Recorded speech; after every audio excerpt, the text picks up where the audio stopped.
On behalf of School of Engineering and Technology, Indira Gandhi National Open University, New Delhi, I welcome you all in this Facebook session. Today I am going to discuss working of transformer on actual load. So first of all, we have to understand what is a transformer. So transformer is a static electrical machine which is used to step up or step down the voltage, or you can say it is also used to step up or step down the current. The power is constant on the either side and frequency is also constant.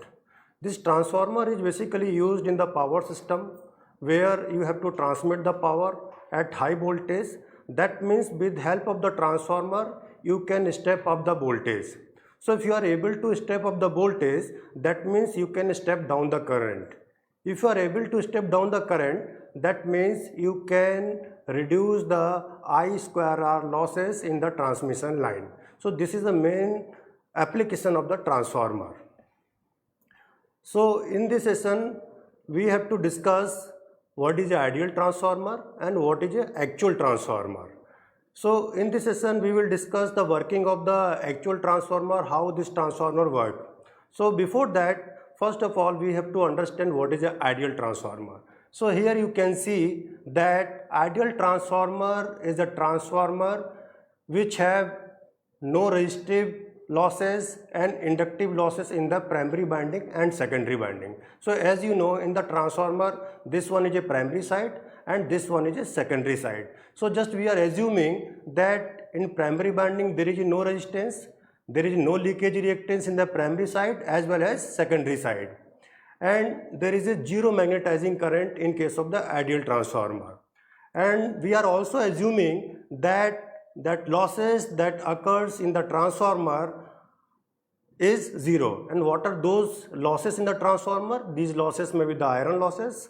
And what are those iron losses? These iron losses may be the eddy current losses, hysteresis losses, because we are assuming that winding of the resistance is zero. If winding of the resistance is zero, so whatever the losses that is happening in the winding of the transformer, that I square R losses, or you can say copper losses, are also zero. So this is an ideal transformer. Here you can see the phasor diagram of the ideal transformer. Here you can see this horizontal axis is showing the flux and this one is a magnetizing current. Right, this current is used basically to magnetize the core, and due to this flux is induced. And due to this flux, because this flux is alternating in nature, so as you know that transformer work on the principle of electromagnetic induction. That means the EMF that induced in the transformer, that is E is equal to minus N d phi over dt. So if there is a rate of change of flux, that means this transformer will induce some EMF. And this induced EMF may be this E1, and this induced EMF is induced due to this change in flux. And how this flux is getting induced, due to, you can understand, there is a number of turn and the primary side is N1. That means this N1 will, product of this N1 and this current will induce some MMF, and due to this MMF, this flux will be induced, and due to this flux, induced EMF will be induced. Now we are going to discuss the transformer on no load. So as name is indicating no load. So what do you mean by this no load? No load means there is a no load connected at the secondary side. So here you can see there is a no load at the secondary side. If there is a no load at the secondary side, or you can say it is a open circuit. So open circuit means what? The current that is flowing in this winding I2 is zero, right? So this will be called no load. So in this type of transformer, neither the secondary winding has any effect on the magnetic flux in the core, nor it has any effect on the primary current. But in case of actual transformer, the losses cannot be neglected. That means if actual transformer is there, so there will be some resistance of the winding, there will be some leakage reactance in the primary. So if there is a leakage reactance are there, then magnetizing current is there, so there is a there is two type of losses will occur. One is a hysteresis losses and eddy current losses. So in case of actual transformer, you cannot neglect the this transformer losses, unlike ideal transformer. And in case of this type of transformer, the on no load current is very small. Usually it is 2 to 6% of the rated value, and this current is basically called the exciting current, and this exciting current is drawn from the primary. And due to this exciting current, the iron losses occurs, as I already told you that, and these losses are hysteresis losses and eddy current losses. I am not going to discuss the detail how this hysteresis losses are occur and eddy current losses are occur. So, and because there is a no load in the secondary side, so you can say there is a I2 is 0. If there is a I2 is 0, so the primary current is also be a very less. As I already told you, it is nearly 2 to 6% of the rated value. But due to this very low current, that is 2 to 6%, there will be some small amount of copper losses will also be there in primary winding. Now we have to understand what is this core loss current. The current responsible for the active power is nearly in phase with the applied voltage, and generally this voltage is denoted by the B1, and this is known as core loss current. A transformer when connected to the supply, it draws a current to produce in the flux in the core, and this flux is responsible to induce the EMF in the binding, or you can say this E1 is produced due to this rate of change of flux. Now here you can understand the phasor diagram of transformer at no load, right? So this is showing this flux on the horizontal axis, because there is a no load current is flowing in case of transformer. This current I naught is lagging with respect to applied voltage V1, that is a primary voltage, by angle phi naught. This phi naught is called phase angle between V1 and I naught, or you can say no load phase angle. So due to this no load phase angle, there will be a one power factor. And what is a power factor? Power factor is nothing but this is a cosine angle between voltage and current, because we are talking about the no load condition. So this, because this angle is a no load phase angle, so you can say that cos phi naught is a no load power factor. Now this I naught is current is flowing at no load, so this current will have two components. You can say this current is IM, you can say magnetizing current, this is a core loss current. So this current is responsible to produce the losses in the core of the transformer, this IC, right? And this IM is used to produce the flux in the core. So if you take the horizontal component and vertical component of this no load current, so you can write that current IC is equal to what? You can write this IC is equal to I naught cos phi naught. And what is this IM? This IM can be written as IM is equal to I naught sin phi naught. So now you have this core loss current, you have this magnetizing current. So you can also find out the resistance of the core with the help of this current IC. You can also find the this reactance of the binding due to this current, and because due to this no load current some losses are happening, and these losses are basically called core losses, or you can say iron losses, and these iron losses can be classified as eddy current losses and hysteresis losses. So you can write the formula for this core loss, P naught is equal to what? Because power is what? Power is nothing but it is a product of voltage and current. So in this case, what is a voltage? Voltage is this V1, that is applied voltage V1, and the current flowing in transformer at no load is what? I naught. So you can say that core loss is equal to P naught is equal to V1 I naught multiplied by this no load power factor cos phi naught. So if you want to calculate what is the value of this cos phi naught, so cos phi naught is nothing but it is a this IC divided by I naught, right? So you can find by this way also, or you have a value of P naught, you have a value of suppose B1 and I naught, then you can also find the value of this no load power factor. So cos phi naught can be written as P naught upon B1 I naught, or you can also calculate this cos phi naught is equal to IC upon I naught. Here this is a equivalent circuit of the transformer at no load. So as I already told you that now we are able to get this current I naught, and this I naught current is nothing but it is a phasor sum of the current IC and this current IM.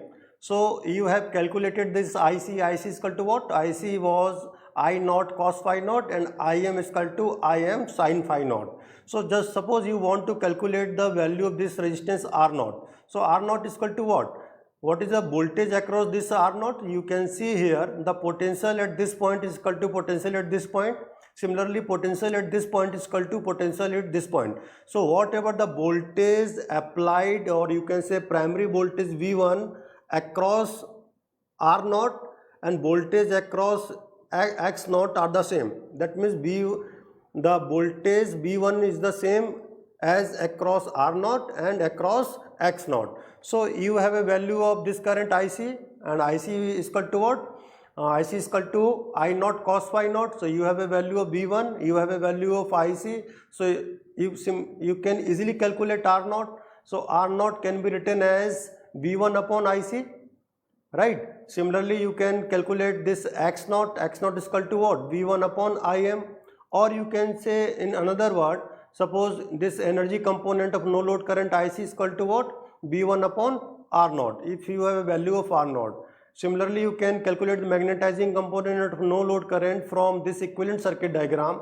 IM is equal to V1 upon X naught. And if you want to calculate the core loss or iron loss by another formula, so core loss is what? The losses that is happening in the core of the transformer. So P naught can be written as IC square into R naught. This R naught is what? This one is a R naught. In another word, you can also write P naught is equal to what? V1 square upon R naught. So this is how you can calculate the different component. You can calculate the IC, you can calculate the IM, you can calculate the R naught, X naught. So there are different parameters. By arranging all these parameters, you can calculate the different parameter. Now we are going to discuss the transformer on low load. So first we will discuss transformer on low load. If you are considering there is a no binding resistance and there is no leakage reactance, then we will discuss the transformer on actual load.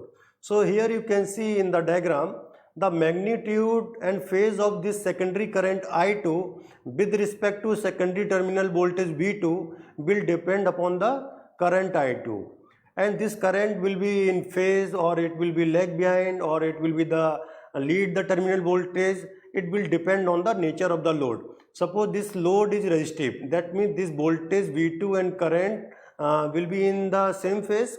And if this load is inductive in nature, so as you know, if load is inductive in nature, that means whatever the current flowing through this load, it will lag behind the voltage V2 by some angle. It depends on the type of the load, right? Now similarly, this current I2 may be leading in the nature. It depends on the capacitive load. If this load is a capacitive, that means this current I2 will lead with respect to the voltage by some angle, right? So this is how you can decide whether current will be in phase, or it will lag, or it will lead.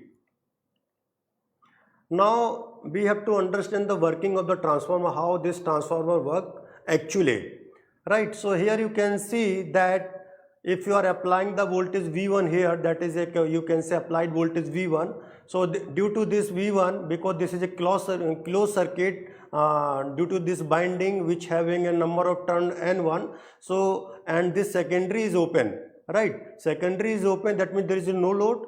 So due to this, some current will flow due to this circuit, and this current will be called no load current. And due to this current I naught multiplied by N1, it will produce one MMF, and due to this MMF, one induced EMF E1 will be there, and this E1 is equal to, you can write E1 is equal to minus N d phi over dt, and this phi is equal to what? this I naught into N1, and this induced EMF will oppose the applied voltage as per Lenz law, right? So this is working of the transformer when secondary is open. Now what we will do? Now you connect the load here. Now load is connected. Now what will happen? As secondary current, this load is connected, so this current I2 start to flow. If this I2 start to flow, so it will produce an MMF N2 into I2, and this N2 into I2 is responsible to set up the flux phi 2 in the core, right? So here you can see this phi is the main flux which was produced due to this N1 into I naught, right? So this is a main flux, you can say this is a phi is a main flux, but due to this load is connected, so this MMF I2 into N2, one another flux is producing, that is called phi 2, and here you can notice that this phi 2 is opposing the main flux phi, right? So net flux is what? Phi minus phi 2, so that means quantity of the flux is decreased. If quantity of flux is decreased, that means this rate of change of flux is reduced. If this change of flux rate of change of flux is reduced, that means whatever the voltage producing here E1, it is decreased, right? So this flux phi 2 opposes the flux phi which is set up by the current I naught according to the Lenz law. So as I already told you that this net flux is reduced, that means this induced EMF E1 is reduced, right? So here you can see this B1 minus E1 is disturbing here.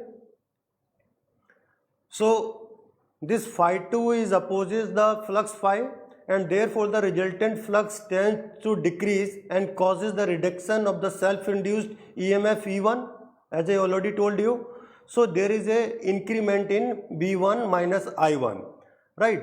If B1 minus I1 is reduced, so it will draw the more current from the supply mains through the primary winding until the original flux value of flux phi is obtained. So what will happen?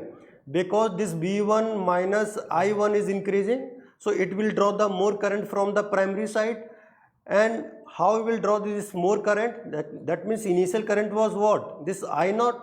Now this I1 dash is current is an extra current which is being produced due to this load connected at the secondary side, and this extra current I1 dash is called, basically you can say, counterbalancing current, or you can say compensating current. So what will this I1 dash will do? This I1 dash will generate another flux, and that flux will be called this phi dash.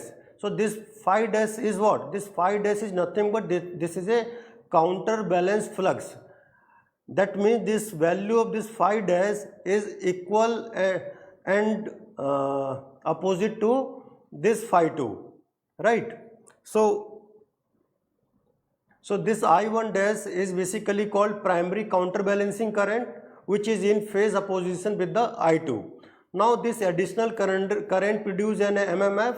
So what is a MMF? Due to this I1 dash, number of turns multiplied by this current I1 dash, and this I1 dash is what? This is a counterbalance current, right? So this N1 I1 dash is equal to what? N2 into I2. That means when you connected the load at the secondary side, this counterbalance current which will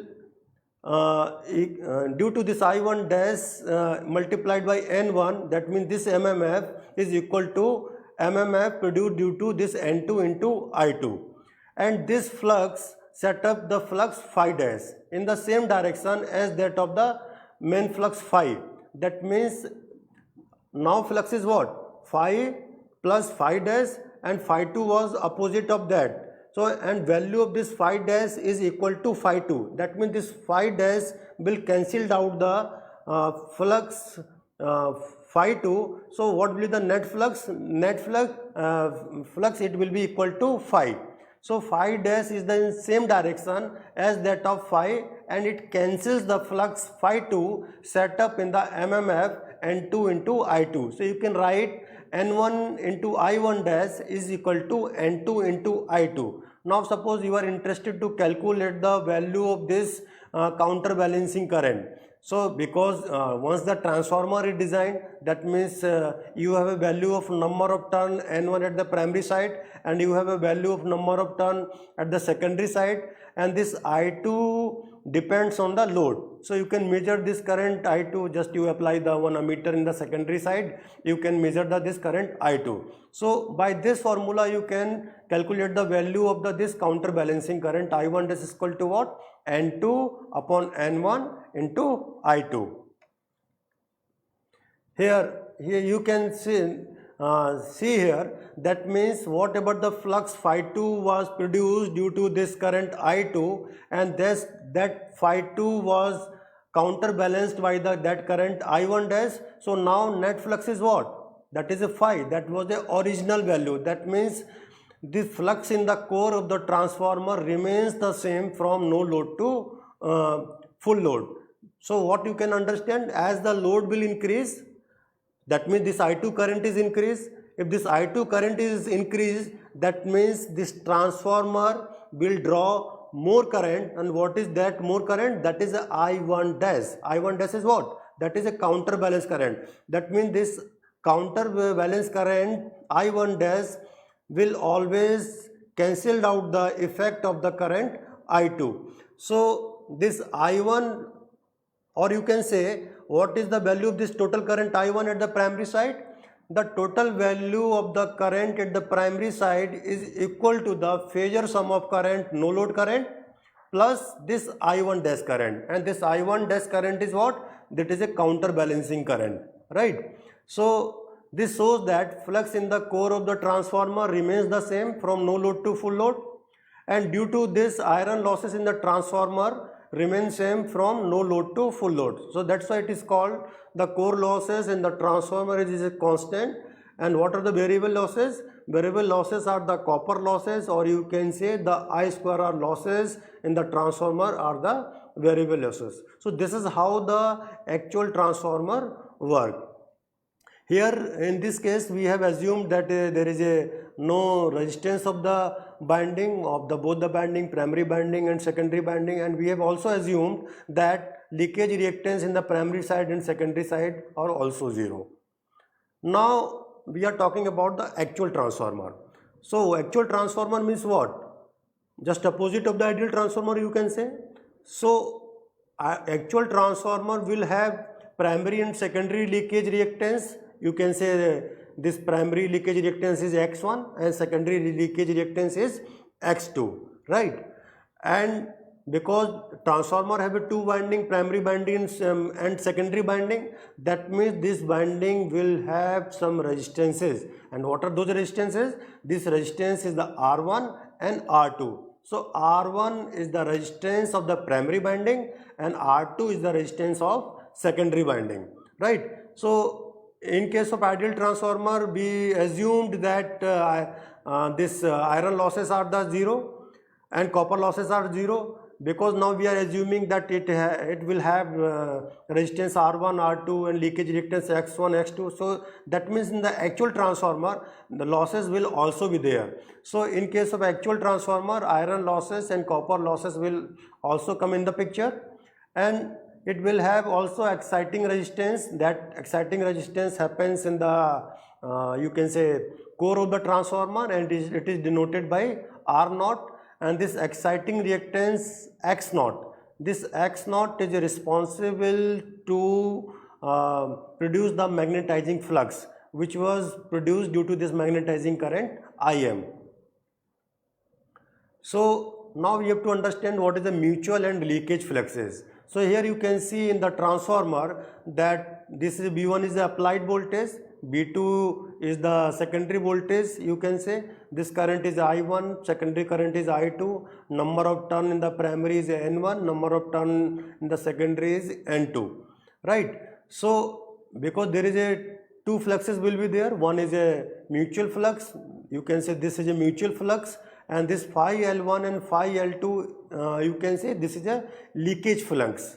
So and alternating flux is set up in the core, and whole of this flux links with both the primary binding and secondary binding. In actual transformer, both the binding produce some flux, and that links only with the binding that produces it. So you have to understand the different terminology, what is a mutual flux, what is a leakage flux.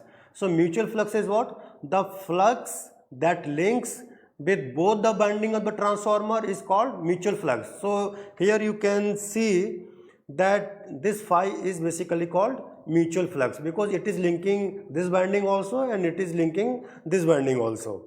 Second is what? Leakage flux.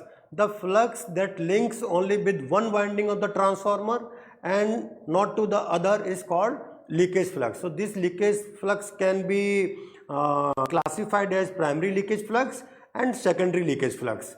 So primary ampere turn produce the some flux that is denoted by phi L1 is called the primary leakage flux, and secondary leakage flux is what? Secondary ampere turn produce the some flux phi L2 is called secondary leakage flux. Here you can see this one.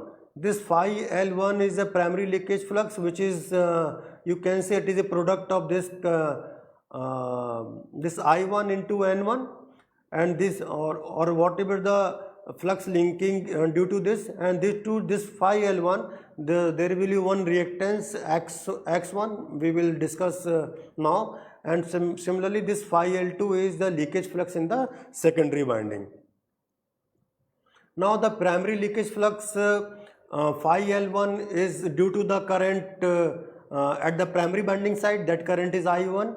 That means amount of the primary leakage flux is directly proportional to the primary current I1. Similarly, the secondary leakage flux phi L2 is proportional to the secondary current I2. So this phi L1 is what? This leakage flux can be termed as self-inductance, or you can say this is leakage reactance at the primary side, and due to this leakage flux one self-inductance will be produced L1, and this L1 is produced due to this leakage reactance X1. You can write X1 is equal to what? Omega L1, and omega is equal to what? 2 pi f L1. Similarly, phi L2 can be written as self-inductance, and due to this leakage reactance L2 will be there, and this X2 is equal to what? 2 pi f L2. So this has already discussed that in actual transformer there is a resistance R1 and R2 in primary and secondary binding respectively. This is a equivalent circuit of the actual transformer on load. You can see here this resistance R1 is assumed, and this X1 is in the reactance due to this leakage reactance. This R0 is the resistance of the core, X0 is a reactance in the core of the transformer. This R2 is the resistance of the secondary binding, and X2 is the resistance of the secondary binding. So by this equivalent circuit you can write the some equations. You can see that just you apply the KVL in this particular circuit, so you can write what? This V1 it minus 2 plus is plus V1 minus I1 R1 minus I1 into JX1 is equal to what? This E1, right? That means this voltage minus drop by this impedance is equal to this induced EMF E1. So you can write V1 is equal to what? E1 plus I1 R1 plus I1 JX1. And what is the value of this current I1? I1 is nothing but you can say this I1 is equal to the phasor sum of current this I0 and this counterbalancing current I1 dash. So I1 can be written as I0 plus I1 dash. So just you can put the value here in this expression, so you can write the equation also. So V1 is equal to what? E1 plus I1 Z1. Similarly, you can write the equation for the secondary side also. So E2 minus I2 R2, here you can understand by this equation. E2 minus I2 R2 minus I2 JX2 is equal to what? B2. Here you can see. So E2 can be written as V2 plus I2 R2 plus I2 JX2, or after replacing or rearranging all these terms you can write E2 is equal to what? V2 plus I2 into Z2.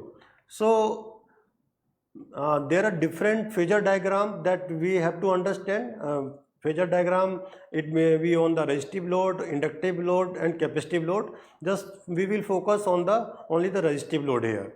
So here this is on a horizontal axis, just you can see the first equivalent circuit of the transformer, and here just you assume this load is a resistive load, and this equation will be useful to draw this phasor diagram. So this phi flux has been shown on the horizontal axis, right? So here you can see, and we will start from the secondary side. This current I2 is producing because there is a resistive load. That means this voltage V2 and current I2 will be in same phase. Here you can see this I2 and V2 is in same phase. If V2 and I2 is in same phase, you can say phase angle phi 2 is equal to 0 because load is resistive load. Now because there is a resistance in the secondary winding, so in the resistance of the secondary winding current I2 is flowing, so there will be some voltage drop. And what is those voltage drop? That is I2 into R2. So this I2 and R2 has been shown by the AB. Here you can see.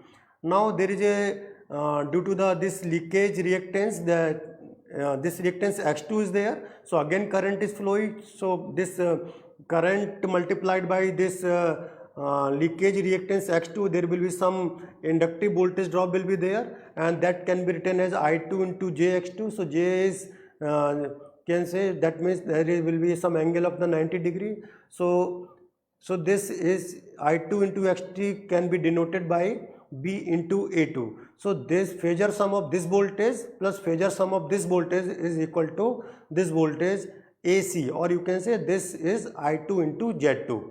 Now this voltage, this is the E2. So here we have drawn the phasor diagram at this side. Now in case of transformer, the induced EMF is E1. So here it is denoted by here E1, and this E1 was lagging with the flux phi by the 90 degree. Now here you can see the applied voltage is V1, and this E1, that induced EMF E1 is induced at the primary side. It opposes the main voltage, or you can say applied voltage as per the Lenz law. That means polarity of this voltage V1 and E1 is just opposite. So just equal magnitude of this OD, you can draw the phasor this OD dash.